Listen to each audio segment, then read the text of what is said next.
dia, boa tarde, boa noite. Me chamo Bruno. Estamos aqui para mais um vídeo sobre Cavaleiro do Zodíaco. Vamos falar agora, entrar no que para muitos é a melhor saga do anime, né, do desenho do mangá, que é a saga das 12 casas. Vamos falar um pouco dos Cavaleiros de Ouro e das lutas que eles tiveram com os de bronze, tá?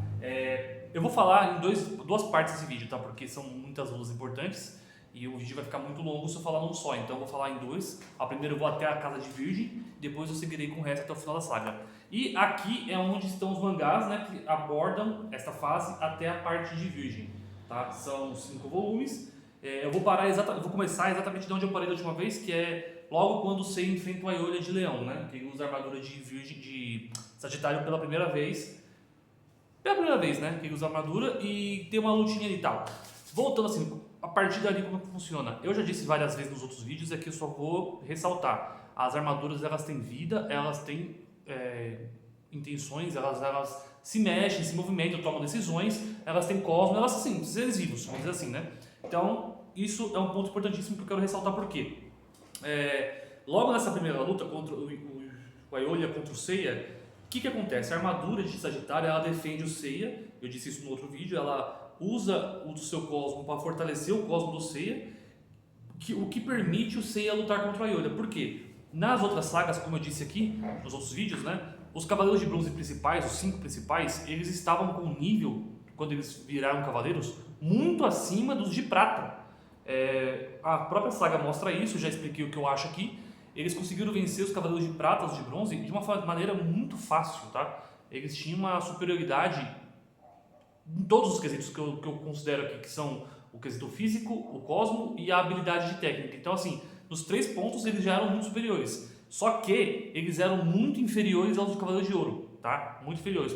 E tem uma razão para isso, que eu vou chegar que é logo em seguida, tá? Mas os Cavaleiros de Bronze não chegavam aos pés dos de Ouro. Os de Prata eles estavam muito acima, então vamos pôr assim, tinha os de Prata, tinha os Cavaleiros de Ouro, e aqui no meio tá os de Bronze que estavam acima, tá? E, ironicamente, os de Bronze estão acima, mas é isso. Aí tem essa luta do Aiolha contra o Seiya. O que é muito interessante nessa luta é o quê? É a primeira experiência do Seiya contra um Cavaleiro de Ouro.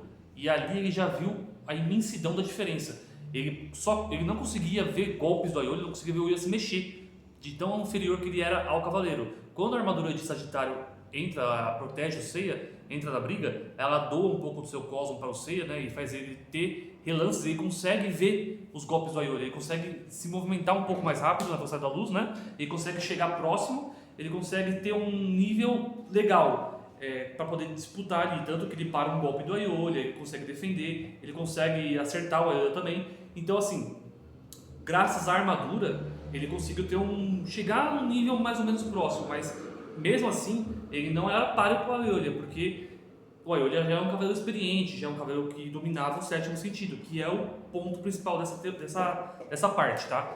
Então, assim, eu tenho toda a conclusão ali do mangá, o Aiolha vai embora, o Seiya fica lá, beleza, e segue a história. Aí entramos num arco muito importante, porque são coisas que estão sendo reveladas.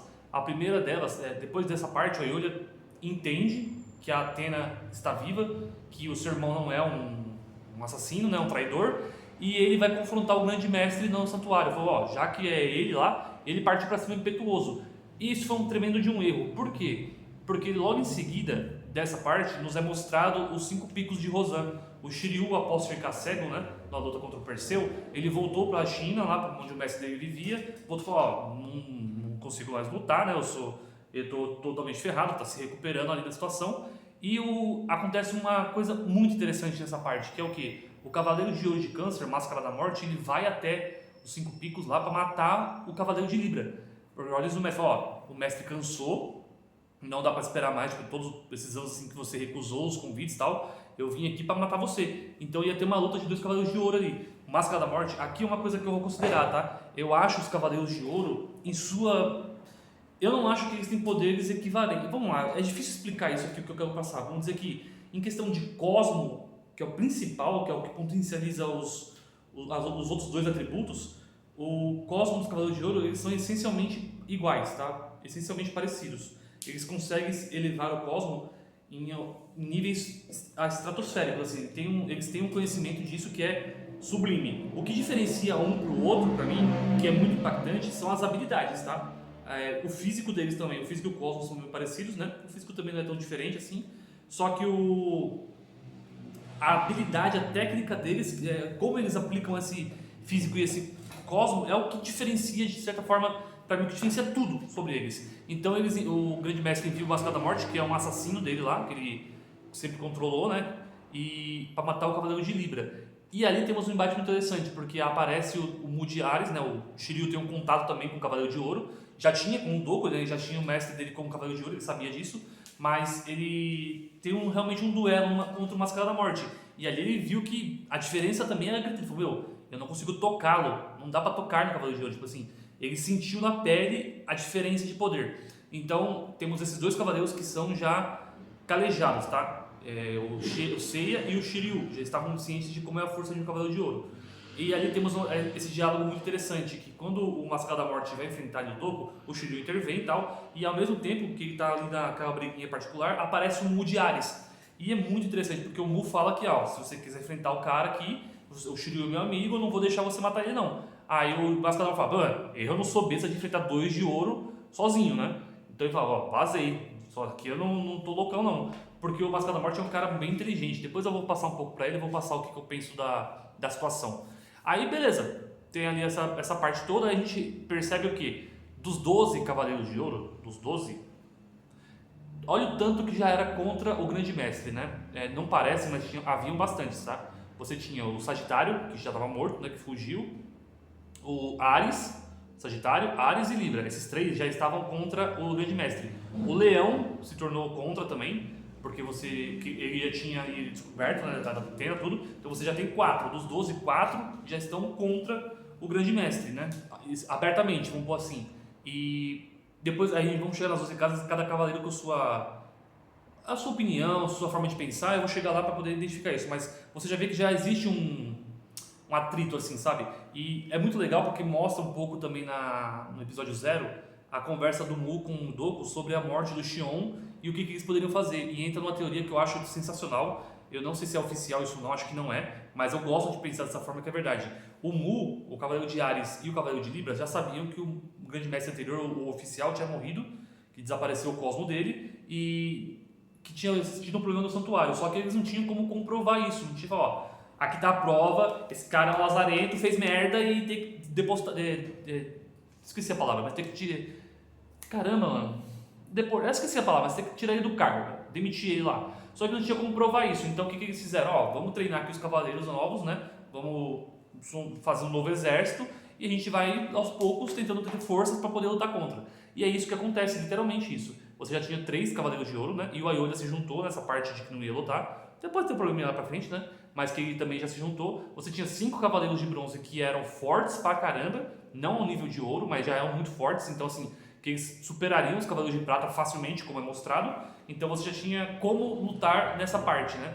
E é uma teoria muito legal que tipo assim, eles esperaram tanto para poder realizar isso. Mas do outro ponto de vista que a gente tem que pôr também, que é muito importante, é que o Saga, que é o vilão da história, né, que é o grande mestre lá, ele é um cara interessante de se pensar, porque assim, ele tinha lá uma alma maligna, né, para poder fazer coisas ruins, só que ao mesmo tempo, ele também tinha a alma dele normal, que tava parte boa. Então, ele ficou 13 anos no poder, cara, 13 anos como grande mestre. E na maioria dos Cavaleiros de Ouro, não desconfiava que ele é um cara mau. Por quê? Porque esse lado bom protegia os ideais do santuário. Então ele seguia as regras do santuário, ele protegia, foi ele que deu a armadura pro Seiya. Então assim, ele seguia muitas regras, ideologias boas do santuário, e os Cavaleiros de Ouro seguindo essa filosofia, o cara tá aqui há 13 anos no santuário como grande mestre, ele nunca me deu motivos para desconfiar dele não, cara. Existem boatos, né, que faz uma merdinha aqui, outra ali, mas não é nada comprovado, mas no geral as missões são para proteger, para servir, tipo, para fazer as coisas boas. Então tinha o porquê os cavaleiros, não só de ouro, tá, todos eles desconfiarem do grande mestre, porque ele fazia coisas importantes, né, coisas boas. Há algumas pessoas que entram nesse cálculo que se afastavam disso, que seria o Mu e o Doku, né, Libra e o Ares, que já desde o começo já desconfiavam, já tinham certeza de que dava merda. A Marin também começou a desconfiar, né? Eu não sei se ela teve alguma influência desses dois ou não, mas ela também já tinha suas opiniões contra. O mestre do Shun lá, o Daidalos, também, mesma coisa, ele não ia para o santuário porque ele tinha desconfiança lá do seu grande mestre, e por ter uma desconfiança ele não dava a oportunidade de dar uma chance. Então, tinha algumas pessoas que eram contra, que não queriam dar esse devido valor, sabe? Eles tinham o fator da dúvida e eles seguiam esse instinto deles. Então, foi gerando isso tudo aí. Agora vamos partir um pouco lá para a história das 12 casas. A Tenda fala, bom, agora que eu tô com os cavaleiros aqui, já tenho o Leão, já tenho o Libra, o Ares, então todo mundo aqui, pô, realmente temos que resolver isso. Vamos pro santuário, vamos mostrar que esse cara é ruim para poder arrumar a casa e já era. Chega lá, deu aquela merdinha ali com um cavaleiro de flecha, ela fica machucada e bora pra frente. Uma coisa muito interessante para falar aqui que eu gosto é o quê? Normalmente, você vai ver pra frente depois, os deuses, eles têm uma alma, né? Os deuses são eternos, ele tem um ser lá, uma alma, tanto que a do Hades mesmo morrendo, ele aparece lá no The Rising, que eu acho muito legal, mas eles têm uma alma que, assim, é imortal, eles não morrem, né? A alma deles, eles trocam de um corpo pro outro. A Atena é um pouco diferente, ela tem uma alma divina, normal, só que ela literalmente, ela encarna, ela nasce. Ela entra num ventre, ela literalmente nasce, não sei se o ventre, mas ela vem pra Terra com o corpo próprio dela, nascida, tipo bebê e tal, então assim, ela vive uma vida, ela tem uma vida, ela transforma a alma dela numa vida. Então ela pode morrer, ela pode se ferir, ela tem fraqueza, tipo, se ela levar um peteleco muito forte na testa, ela apaga, sabe assim? Então assim, ela é uma pessoa normal com um cosmo super foda. Então ela tem o corpo de uma humana, ela não foi treinada pra ser guerreira, então ela não é uma guerreira, não tem um corpo resistente, é forte, não tem nada disso, e ela tem a alma, que é o cosmo dela, que é pra poder, que é o que ela aprende a controlar. E mais importante, ela não tem lembranças das outras vidas. Então sempre que ela vem à Terra, ela nasce na Terra, como um ser, né? Ela não tem lembranças da vida passada, então ela não tem uma experiência, ela não tem as lembranças de como foram as lutas, tipo assim, ela não tem nada disso. Ela tá vivendo a vida dela ali como deusa, né? Ó, eu nasci, eu sou uma pessoa, tenho um cosmo super foda, sou uma deusa, só que eu tenho um corpo normal, mano, então eu sou assim, eu tô vivendo. Ela literalmente escolheu esse caminho, tá? Que é o caminho mais árduo, mais doloroso, vamos pôr assim, que é uma pessoa vivendo, sofrendo frio, calor, fome, sede, então ela passa por tudo isso, né? Então ela quer tanto proteger a Terra porque ela valoriza essa vida, a vida do ser humano. Então ela vem pra cá como uma pessoa viva, para poder realmente defender o que acredita. Pô, se eu acredito que é assim que eu vou viver. É filosófico, bonitinho, então ponto pra ela. Não tem muitos pontos positivos, mas esse aqui é um ponto bom que eu gosto. Então ela é atacada, ela sofre lá a flecha no peito, tem toda aquela questão das 12 horas e tal, e vamos para as batalhas, né? Primeira luta que é muito interessante, cara, aqui já se abre muita coisa, tá? Primeiro, o Mood Ares, ele aparece e fala, ó, as armaduras de vocês estão modificadas, algumas delas estão faltando peças, a do Seiya estava faltando capacete, então assim, eu vou consertar da melhor forma que eu puder, eu vou fazer um trabalho genial. Então ele aplica uma técnica deles lá de restauração e deixa elas literalmente fodonas, tá? As armaduras de bronze ali ficam muito, muito resistentes, fora da curva. Elas se tornam muito mais que de prata, pra você ter uma ideia. Não vou dizer de ouro, porque elas não têm essa potência, mas elas ficam com uma resistência absurda. Ele faz um trabalho esplendoroso, cara, esplendoroso. Ele faz um trabalho incrível. Mais do que isso, que eu acho que isso é a parte mais importante, mas são os dois pontos. Ele restaura as armaduras, deixa elas filé, e ele explica sobre o sétimo sentido, que é o que importa aqui. Os Cavaleiros de Bronze, eles nunca foram orientados nesse sentido. Falam, ó, existe o Cosmo, né, que vocês amplificam tudo, é o mais importante. Numa luta, o que vale é o Cosmo, por quê? Porque você pode ter a melhor técnica do mundo. O seu Cosmo te permite superar aquele obstáculo, sabe? Então você, com o Cosmo superior ao seu adversário, você vai ter todos os seus atributos melhorados e isso te faz você superar aquilo. Eu acho isso fantástico. Bem legal, acho que é uma temática muito boa. E então ele explica, os Cavaleiros de Ouro são bons, são fortes assim, porque eles acharam o sétimo sentido. Eles encontraram mais do que isso, eles controlam, então eles utilizam quando eles querem. Não é assim um pico, estou nervosinho ou estou esperançoso, é um momento ali que sofre o cosmo e bum, vai. Eles não, os Cavaleiros de Ouro eles controlam isso 100%, então eles utilizam isso quando eles quiserem. Então por isso que eles são fortes. Tá? Aí vamos para a primeira luta, conhecendo essa vibe, eles vão pra porradaria. A primeira luta já é muito interessante, que é o Seiya contra o Aldebaran. Cara, pra quem pensa que o Aldebaran é fraco, pensa comigo, no mangá, que no anime não mostra assim, mas no mangá, o Aldebaran ele dá um golpe nos 3 de bronze, lá no Seiya, no Shun, no Shiryu e no Yoga, os 3 desmaiam com um golpe só. E o Shiryu já tinha conhecimento de Cavaleiro de Ouro, tá? E os 3, com um golpe só, apagam. O Seiya, com a experiência que ele tinha com a luta contra a Yoria, ele não foi atingido porque ele estava de outra forma fora da porrada, né? Ele quis distrair o Aldebaran, não conseguiu. Aí ele falou, cara, a responsabilidade caiu sobre ele. Ele falou, eu preciso proteger meus amigos e lutar aqui. Só que o Aldebaran é muito legal, porque o Aldebaran ele não estava 100% fiel ao mestre. Ele ouvia os boatos lá da coisa ruim, que ele fazia nas coisas ruins, e ele tinha desconfiança dele. Então, o que ele fazia? Cara, eu tô aqui na minha porque o cara tá fazendo certo ainda, mas tem um lado meio ruim. Então, assim, ele tava meio balançado, não sabia para que lado pender, né? Quando chegou o Mu, quando chegou os Cavaleiros de Bronze, ele falou, cara, esses caras aqui veio aqui se revoltar e, assim, só vão... Eu não sei, será que eles estão certos, será que não? Então, assim, ele ficou naquela discussão e falou, quer saber, eu não vou entrar nessa briga. Ele mostra pro Seiya, é um tutor pro Seiya ali. O Seiya, ele começa a lutar contra o Cavaleiro de verdade, ali, sem armadura de ouro, né? Então, ele só dependia dele. Então, ele começou a lutar contra o Aldebaran e o Aldebaran falou, cara, você é fraco, você não vai conseguir superar ninguém. E isso ele foi ensinando, você tem que ser mais rápido, com ações. Se o meu golpe é esse, se você não superar essa velocidade, você não vai catar ninguém. Então, assim, ele começou a, de certa forma, orientar o Seiya como chegar num nível mais forte. Ele tem essa pegada de proteção, de fazer as pessoas crescerem, sabe? Eu acho isso muito legal. Eu amo o Aldebaran, eu acho ele muito foda. As pessoas criticam muito, mas eu adoro ele. Então, assim, ele tem essa pegada, o Seiya consegue aos poucos melhorando. Ele, de novo, ele lembra daquelas técnicas da Marin. Cara, o que a Marin ensinou pro Seiya, assim, é uma coisa espetacular. As pessoas perdem muito disso. E o Seiya luta de uma forma incrível. Ele consegue não desmaiar com o golpe do Aldebaran. Ele apanha, normal, do Seiya. Só que, sim, ele é um cara determinado que tá querendo aprender. Então, ele já tinha um Cosmos super com todas habilidades maiores do que o Cavaleiro de Prata. E não estava chegando aos pés de ouro, mas com a luta contra o Aldebaran, ele começou a se aproximar. Ele entendeu como funcionava o sétimo sentido, que é o poder máximo ali. Ele conseguiu sentir isso dos golpes do Aldebaran e aplicar para si mesmo contra o Aldebaran. Então, assim, ele conseguiu fazer isso e ele falou, cara, esses cavaleiros aqui estão crescendo, tá legal essa geração, eu tô vendo que eles são fortes. Então, ele vê isso no Seiya, fala, cara, vai pra frente, eu não vou ser um empecilho para vocês. Se vocês estão achando que a teoria, que o que vocês acreditam é certo, vão e provem isso. Eu não vou ser a muralha que vai atrapalhar. Porque poderia, tá? Mas ele não quis isso, ele queria ver até onde seria. E outra, ele confiava muito no Mu. Ele tinha uma amizade com o Mu de Ares. Então o Aldebaran falou, cara, se o Mu ajudou na armadura, ajudou eles a ter uma armadura melhor, ensinou sobre o sétimo sentido e tá aqui de novo no Santuário depois do tempo, alguma coisa tem. Então ele confiou muito no amigo dele, no Mu, que é o que ele tinha de amizade. Então essa luta aqui é muito legal porque te mostra o quê? Como a diferença dos Cavaleiros de Ouro é muito grande. 3 de bronze foram apagados com um golpe só. E nem foi pra matar, tá? Ele só fez desmaiar os caras. E ele ensinou ainda um deles a dominar um pouco mais o cosmo e poder lutar mais pra frente, cara. Fantástico. Fantástico. Vamos para a segunda luta. A segunda luta, não tem muita luta, né? Que é a Casa de Gêmeos. Que aí a gente tem uma coisa interessante. O Shiryu e o Seiya só passam, né? Só vão. E o Yoga faz porra nenhuma na luta, ele só se ferra sozinho.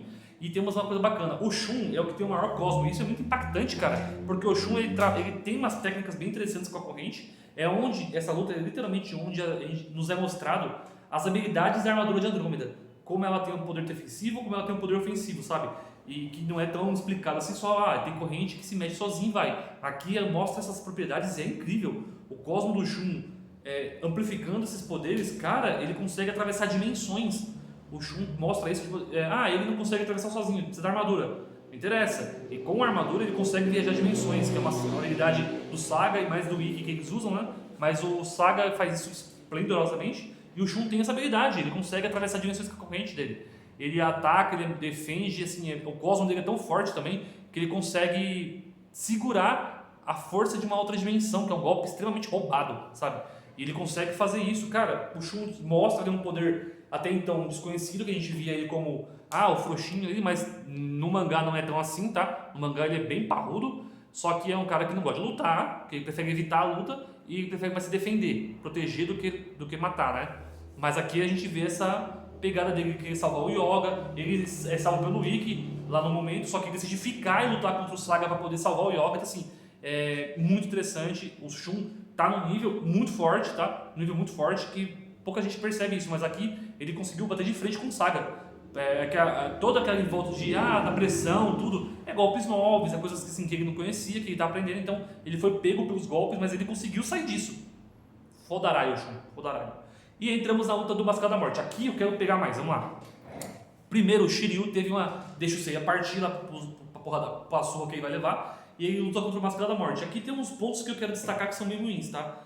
Primeiro que o Shiryu volta a enxergar depois. Isso aqui pra mim não tem motivo nenhum, mas vamos chegar lá. A luta começa do Shiryu contra o Mascada da Morte. Cara, eu sempre critiquei muito o Mascada da Morte pela filosofia dele. A justiça prevalece pelo mais forte. E depois de muitos anos de vida, vivendo e tal, eu comecei a concordar com ele, tá? Eu comecei a concordar, tipo, ele é um cara, não vamos separar aqui entre bom e mal. Eu não acho que ele seja bom ou ruim. Eu acho que o Máscara da Morte seja cruel. Ele é um cara cruel, tá? Ele é um cara que não tem piedade, não tem pudor. Se é pra fazer, ele vai lá e faz, não importa com quem seja, nem como seja feito. Essa é, pra mim, a interpretação que eu tenho dele. Se ele é bom ou ruim, isso aqui não é imposto ali na obra. Simplesmente fala que ele é um cara cruel. Tanto que ele fala, ó, eu defendo o grande mestre porque o grande mestre é a representação da força. É um cara que se mostra ser muito forte. Então o Máscara da Morte tinha esse entendimento. Se o grande mestre é muito poderoso, então o que ele faz é justo. Essa é a interpretação dele. Não é a que eu concordo. Eu concordo com pra mim, a minha interpretação é que a justiça ela é dita pelos vencedores. Simples assim. Só que eu não concordo nesse sentido com ele, que quem é forte é quem tá certo. Pra mim não é essa a questão. Só que ele acreditava nisso. Então para ele, pelo grande mestre ser forte, ele estava certo. Então ele seguia as ordens do grande mestre. Se ele falava para fazer tal coisa, ele vai lá e fazia porque ele acreditava nisso. Aí temos o diálogo do Shiryu. Lembramos que o Shiryu discorda totalmente, fala que a justiça é uma só, que não sei o que você quer lá, que o certo é o certo, errado é o errado. Ele é um garoto, um adolescente de 15 anos, 16 anos, sabe? O Shiryu novão. Ele tem essa visão mesmo. Tipo, o que é certo e foda-se. Então ele tem essa ingenuidade, algo assim. E isso bate de frente com a Máscara da Morte. Aqui entramos numa luta interessante. O poder do Máscara da Morte, pra mim, é o mais roubado da história ali. Ele é o mais cascudo de todos. Mano, ele literalmente retira a alma da pessoa, manda pra um lugar que é a entrada do mundo dos mortos. Meu, imagina o dano pesadíssimo que a alma leva para ser retirada de um corpo e para uma outra dimensão, sei lá o que é aquilo, para uma entrada no mundo dos mortos. Cara, você tá próximo de morrer, a sua alma tá indo pro caminho ali que se cair ali, beleléu. Ele tem esse poder, cara, e ele simplesmente poderia ter, ele fez isso, né? No mangá é mostrado. Ele tira a alma do Shiryu, ele manda lá o Ondas do Inferno, tira a alma do corpo dele e manda para aquele lugar e fica lá na sala, cara. O Shiryu tá lá caidão, todo espatifado no chão, parecendo o gato lá do Yukiko.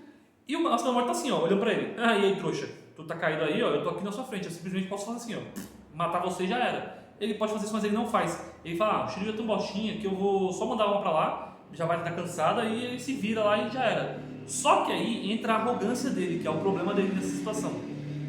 Ele se achava tão superior que a Athena, ela salva o Shiryu. Ela vê ele lá na entrada da alma dele e fala, ó, você não vai morrer não, mas por enquanto você tá aqui, você tá bem ainda, você não tá morto, eu vou trazer sua alma voltar pro corpo. Então o Cosmo da Athena guia a alma do Shiryu de volta, e que podia ter sido morto já, né, pelo Máscara, mas não foi. Então assim, ele chega ali, volta, aí o Máscara fala, você voltou? Toque de novo, pá. Então aquele negócio o golpe não funciona duas vezes, cara, não tem nem efeito aqui. O Shiryu cai de novo no mesmo golpe, volta a alma dele, só que de duas viagens já deixa ele super exausto, a alma dele fica muito estraçalhada, muito cansada. Então lá na entrada do mundo dos mortos, lá só com a alma, ele não tá no corpo ali, só a alma dele. Ele sente esse peso. E o Máscara da Morte olha e fala assim, cara, eu mandei a alma dele duas vezes, a primeira voltou, eu não vou correr esse risco. Aí é burrice, arrogância, fala, eu vou pra lá e vou fazer a alma dele cair lá do corpo, né? Então ele consegue, cara, é tão apelão, que ele consegue retirar a alma do corpo, ele consegue ir pra essa dimensão também, ele também muda de dimensão, Máscara da Morte, com o corpo dele, não só a alma, ele foi com corpo e alma pra lá. Então assim, ele foi lá e falou, ó, eu tô com um corpo físico contra você que é uma alma, um espírito, e eu vou te arrebentar aqui, mano. Então eles começam a sair na porrada, só que aqui entra mais uma coisa muito interessante. A arma, que eu falei, da armadura ter vida, aqui é o principal destaque dela. Durante a luta, ali o Shiryu tá apanhando, tá perdendo a porradaria, e já tava cansado por esse movimento. A armadura literalmente sai do Máscara da Morte, fala, ó, não quero mais que você, não vou mais proteger você, você não representa mais o que eu quero que você represente. Tipo, o Máscara da Morte seguia as ordens do grande mestre, boas ou ruins, mas ele fazia, só que ele era cruel. Então a armadura não queria essa crueldade. Quando ele viu que a Athena estava ali no mundo dos mortos, ali na parte ali assim, e tava o Shiryu lutando por aquilo, ela falou, meu, finalmente chegou o momento em que eu não preciso mais seguir esse cara, porque esse cara fazia as coisas boas, ela defendia ele, ó, por mais que ele fizesse coisas cruéis, ele estava seguindo ordens que eram para coisas boas, teoricamente. Mas nessa aqui não era. Ele falou, meu, eu não posso ir contra a deusa que eu defendo. Então a armadura sentiu ali que que o Mascarado da Morte não estava representando isso, mas a defesa da justiça, ele sentiu que esse cara só era cruel porque gostava. Então ela literalmente abandona ele no meio da luta, fala, ó, não irei mais te proteger. Mais um ponto para a armadura tendo vida aqui, né, destaque. E o Shiryu vence com a questão do cosmos, ali foi um pacto de cosmos, o Shiryu venceu com a dele sendo mais alta. Simples assim, bola pra frente. Aí há uma coisa que eu não curto, é que quando ele volta lá pro corpo dele, a alma dele volta de novo pro corpo pela segunda vez, ele volta a enxergar. E tem a explicação, o seu cosmos, no certo sentido, ultrapassou os limites, proporcionou um milagre. Caô pra mim, caô, mas tá bom, né? Segue a história, é um desenho, vamos que vamos. Depois disso, temos a luta do Seiya contra o Aiolia. O Aiolia foi controlado pelo Satã Imperial. Não tem muito o que falar aqui, cara. Essa luta aqui é meio pastel. O Aiolia, ele não tá 100% focado, porque ele tem lá um pouco da parcela que ele tem ainda comumente. Então, assim, ele não deixa o Seiya passar. A luta dos dois ali é frenética, né? Porque o Seiya só apanha. Ele não tem como vencer um cavaleiro na velocidade do Aiolia, que tá lutando a sério. Só que assim, o Aiolia lutava sério, não 100%, mas ele não permitiu o Seiya passar. Isso era a ordem específica. Quando o Cassius se mata, que é a primeira coisa meio esdrúxula nessa história, como ele chegou ali, né? Isso é para outro vídeo, mas quando ele chegou ali, ele se mata, deixa o Aiolia matá-lo para poder ser recuperado do Satã Imperial, que é a fraqueza. Quando a pessoa mata alguém, quando ele vê a morte na sua frente, ele perde o efeito. Então, o Seiya apanha, mais uma vez ele tem que mostrar o cosmo dele, chegar no nível alto para poder desviar os golpes do Aiolia e revidar. E ele vence ali, não vence, né? Ele dá uma porradinha no Aiolia, normal, segue a vida. Então essa aqui é a luta mais banal da história. Para mim, o pessoal gosta muito dessa luta. Eu acho assim, que é muito legal os golpes do Aiolia, sabe? Ele é muito rápido, o golpe é muito bacana, muito bonito, o relâmpago de plasma é muito legal. Só que essa lutinha aqui é a lutinha mais da 12 casas. Para mim ela não representa nada. Simplesmente só um tapa-buraco, de linguiça ali, tá? Então eu não vou nem falar muito dela, segue a vida. E aqui chegamos, pra mim, na segunda melhor luta do anime, do mangá, que é o Ikki contra o Shaka. Puta que pariu, que foda. O Ikki, já falei isso aqui várias vezes, é o cavaleiro de bronze mais poderoso. Pra mim o nível dele ele já era quase de ouro, né? Desde sempre, desde que ele treinou o treinamento, quando ele virou o cavaleiro de Fênix. Então ele já era um cavaleiro quase de ouro. E aqui ele enfrenta o Shaka, que é um dos mais fortes. Por que o Shaka é um dos mais fortes? Porque o Shaka entendeu que o cosmo dele é o essencial e ele conseguiu fazer uma técnica de guardar a chakra, de segurar cosmo, ele armazenar para explodir tudo de uma vez. Então assim, o Shaka tem a melhor combinação de golpes da história. Ele tem o Rendição Divina, que é um golpe de explosão de dano. Ele simplesmente faz uma explosão com cosmo num certo lugar que causa dano em todo mundo naquela área. Foda, tipo explosão galáctica. Ele tem o Círculo das Resistências, que é um golpe que ele transporta, igual o Mascarado da Morte, ele transporta a alma de uma pessoa para alguma dimensão lá, ele deixa a pessoa morrer lá, a alma dela ser pulverizada. E ele tem o Tesouro do Céu, que é um golpe tão forte que ele consegue apagar os sentidos de uma pessoa. Ele escolhe o sentido que a pessoa quer, ele apaga. Ele apaga a visão, o tato, olfato, audição, paladar. Ele escolhe e vai aos poucos minando. Então, ele é um golpe que faz a pessoa ficar em estado vegetativo. Putz, foda pra caramba. E ele tem o Kan, que é uma barreira de cosmo. Ele tem ataque, ele tem defesa, ele tem golpe físico, tem golpe de espiritual. O Shaka é o pacote completo, tá? Ele é o guerreiro mais completo pra mim da obra. Então, assim, ele é o mais pica. Pra mim é o mais pica. Vai completaço. Não é o que eu mais gosto, mas é o mais picaço. E tem uma luta contra o Ikki. Aí temos o Cavaleiro de Ouro mais completo contra o Cavaleiro de Bronze mais forte. Cara, que luta. Os 3 de bronze que chegam lá, que é o Shun, o Shiryu e o Seiya, eles são totalmente arrebentados pelo Shaka. O Shaka simplesmente dizima eles. Assim, não tem nem luta, não existe luta ali, tá? Ele simplesmente humilha os caras. E aqui é uma outra pegada igual ao Aldebaran. O Shaka, ele tinha um conhecimento do Grande Mestre como um cara que, tá fazendo coisa certa, às vezes tem um meio duvidoso, mas ele tá procurando fazer a coisa certa. Então o Shaka seguia isso. Eu respeito ele, por quê? Porque toda vez que precisou do Grande Mestre, ele agiu da maneira correta. Ele fez a defesa da terra, ele protegeu as pessoas. Então assim, ele tinha isso, eu não tenho o porquê dúvida dele. Tem os boatos, mas como não tem provas, não sou eu aqui que vai julgar, não sou eu aqui que vou decidir quem está certo ou não. Então o Shaka tinha esse pensamento muito parecido com o Aldebaran. Só que a diferença entre o Aldebaran e ele, que o Aldebaran tinha uma desconfiança, ele se incomodava com aquilo. E o Shaka não. Tá um pouquinho aqui, mas ele tem mais ponto positivo que negativo, sabe? Então o Shaka tinha essa questão. A luta deles é fantástica, cara. Mano, que luta incrível. Todos os golpes ali, um detonando o golpe do outro. Um solta um golpe, eu superei. O Shaka faz isso, o Ikki faz isso. Cara, que luta incrível, tá? Luta incrível. Uma coisa que eu tenho que dizer aqui, que eu não disse, é que o Ikki, a armadura dele, ela tem a capacidade de voltar das cinzas, né? De renascer. Ela morre, ela volta à vida sozinha. Essa é uma habilidade que se estende ao Ikki. Aqui é uma coisa de interpretação minha, que eu vi num vídeo uma vez, achei fantástica, que é o quê? Quando o Ikki morre usando a armadura tem o processo de reviver, ele revive o Ikki junto. Então ela volta à vida junto com o Ikki. O Ikki só pode ser morto mesmo se ele não estiver usando a armadura, sabe? É uma coisa assim, roubadíssima. Mas tá lá. Tanto que o Ikki já morreu algumas vezes na obra, ele volta. A gente vai chegar em algumas delas. E a luta deles é incrível. O Ikki percebeu que ele só poderia derrotar o Shaka de uma forma, que o cosmo dele fosse superior ao do Shaka para levar ele para uma outra dimensão, porque ele não ia conseguir matar o Shaka na porrada. Cara, eu não consigo. Então o que eu vou fazer? Eu vou tirar ele do caminho para os outros seguirem. E é isso que ele faz. Ele amplifica o cosmo dele de uma maneira que ele superasse o Shaka para poder usar esse cosmo com ele junto, para levá-los para uma outra dimensão. Ó, eu não sei para onde eu vou, só que eu vou te levar o mais longe possível para os meus irmãos poderem seguir. E é isso que é a luta que se resume. Eles dois lutando lá para o Shaka tentando segurar o Ikki, né, vencer ele, e o Ikki percebendo que ele não poderia vencer na porrada. Falou, cara, eu não consigo vencer. As minhas habilidades não superam as habilidades do Shaka nesse momento. Então o que eu posso fazer é tirá-lo do caminho. E aí faz. Cara, no anime essa luta ficou incrível, emocionante, pegadíssima. Pra mim, das três que tem assim, que eu mais gosto, essa aqui tá em segundo lugar, tá? Segundo lugar, tá top 3. Tem as duas que vão chegar ainda, mas a top 3 esse em segundo é essa. E que luta, gente, que luta. E falei um pouco aqui dos duelos, que é coisa rápida, mas vamos aprofundar mais pra frente. Mas é isso que eu falo aqui, tá? O vídeo vai ficando por aqui, já tá bem longo, né? E caramba, eu adoro o Fight de Cavaleiros, tá? Gente, essa é a primeira parte dos Cavaleiros de Ouro. Semana que vem eu vou falar a segunda parte da conclusão, tá? Depois eu vou seguir para outras sagas. E espero que vocês tenham gostado do vídeo, que eu adorei falar sobre, tá? Eu vou deixando meu tchau pra vocês aqui. Um beijo a todos e até a próxima. Tchau, tchau!